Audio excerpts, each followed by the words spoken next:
In this video, we're going to go through some of WordPress's settings and configure a few that are good to set up right away. In WordPress 3.3, all these administrative menus have flyout menus, so you can see what's underneath them without clicking. And you can see we have a whole bunch of settings to look at here. So we'll start with General.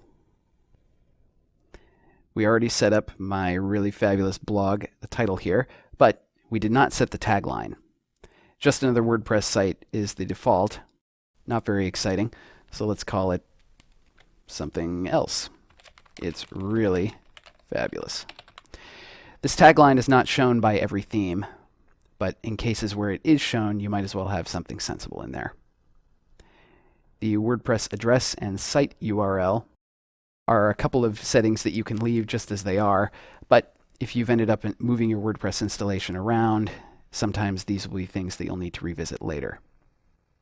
This is the email address that WordPress will use sending out things like new user notifications, as it says over here, and other administrative matters that are site-wide. They don't necessarily have anything to do with your particular user account and your specific interactions with WordPress as a user. You can change this if you like, or just leave it.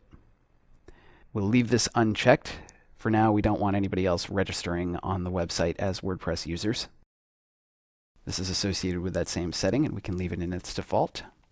The thing that I will change is the time zone. I'm going to change this to my own locale, which is way up here. Long list. There it is, Los Angeles. I changed this, and now WordPress knows where it is and can timestamp and date stamp all my content correctly. The date format and time format indicate how times and dates will be displayed by WordPress. The defaults are just fine for these. And if you want to indicate that your week starts on something other than Monday, you can change that here. Save those changes, and we'll move on to writing.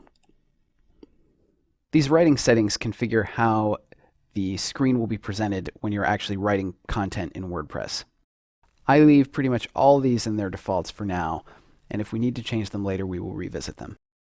The main thing that I change on this page is remote publishing.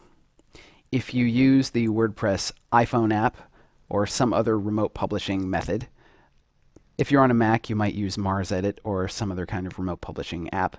But anyway, if you use something like that, you will need to turn on this XML RPC setting, and that will let you post from something other than the WordPress user interface.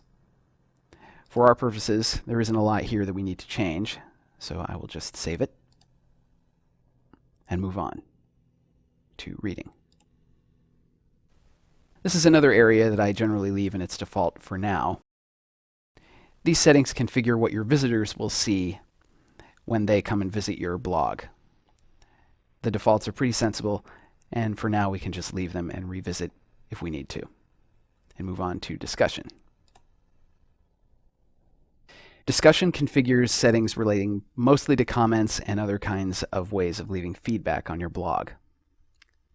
So what I usually do is turn off pingbacks and trackbacks by default.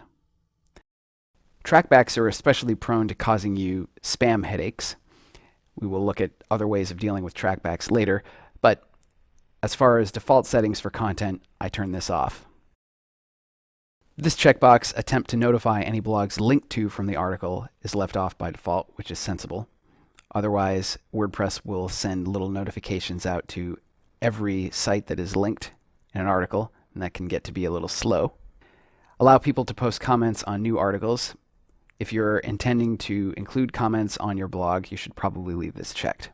But again, these are just defaults for your posts, so you'll be able to change them later on a per post basis. All these other things are related to comments, and we can leave these in their defaults for now and just save. Media. Media settings are related to your file uploads. I generally leave everything in its defaults here. You may want to change this location of your uploaded files, but again, not something I usually change. We can revisit these later as needed. Privacy. There's exactly one setting here, and it's the same one that you configured during the installation of allowing search engines to see your site or not. For now, we will leave this off. No need to save anything. And finally, permalinks.